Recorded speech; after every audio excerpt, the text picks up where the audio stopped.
Bianca was preparing to travel to Budapest with Vince. For security reasons, she privately met with her superior Osita Halcro to request authorization and logistical support. Meanwhile, Jack had already arrived in Budapest. Norman took him to his personal weapons cache where a wide array of firearms was displayed. Jack shared with Norman his idea of a weapon hidden inside a cast shoe. The cast shoe, made of plastic and polymer, could easily pass through metal detectors. However, since the gun barrel couldn't be made of plastic, they would have to use a lightweight alloy. The two of them began designing the gun parts on the computer, waiting for the 3D printer to produce them. While waiting, Jack asked Norman why his hand was injured. After hesitating for a moment, Norman explained that a group of English-speaking people had come after him in Belarus. A black woman had shot him in the hand. The weapon she used was a Glock 17. Hearing this, Jack grew serious, suspecting that she was from MI6. He didn't want Norman's troubles to interfere with his final mission. Norman claimed he had an informant inside MI6 who would warn him in advance, but Jack still looked deeply concerned. You're an artist, my friend, and you've always been discreet. But if that changes...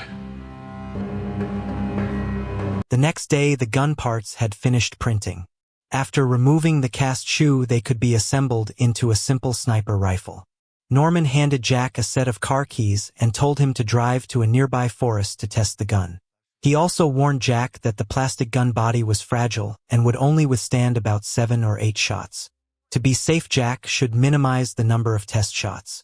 Jack drove to a forest, hung a watermelon on a tree 75 meters away, and began test firing using plastic bullets to calibrate the rifle's sights. After confirming that everything was functioning properly, he loaded a metal bullet into the barrel. Satisfied with the new weapon after the tests, Jack headed back. On the way, he stopped by a cafe at a street corner for a drink. Suddenly, he noticed Bianca's car circling nearby.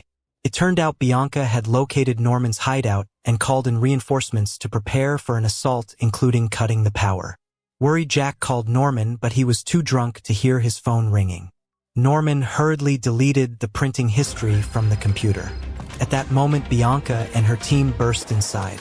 Learning from past mistakes, Bianca had already arranged for her team to block all exits, easily subduing Norman. However, Norman stubbornly refused to reveal Jack's name. Bianca spotted Jack's backpack nearby and guessed he must be close, lying in wait.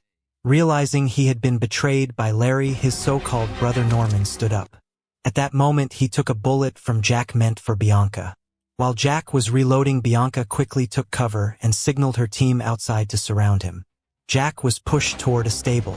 He mounted a white horse and fled. Bianca drove after him closely until Jack escaped into the forest. When the female driver got out of the car, she was shot, but fortunately she was wearing a bulletproof vest and wasn't seriously injured. Jack's gun had a limited number of shots. Surrounded on all sides, he could only flee in desperation. Finally, he leapt off a cliff into a lake to escape. Shortly after, Jack resurfaced downstream. Rain poured down heavily as he dragged his soaked body into a warehouse to take shelter. However, the warehouse owner discovered him and pointed a gun at his head.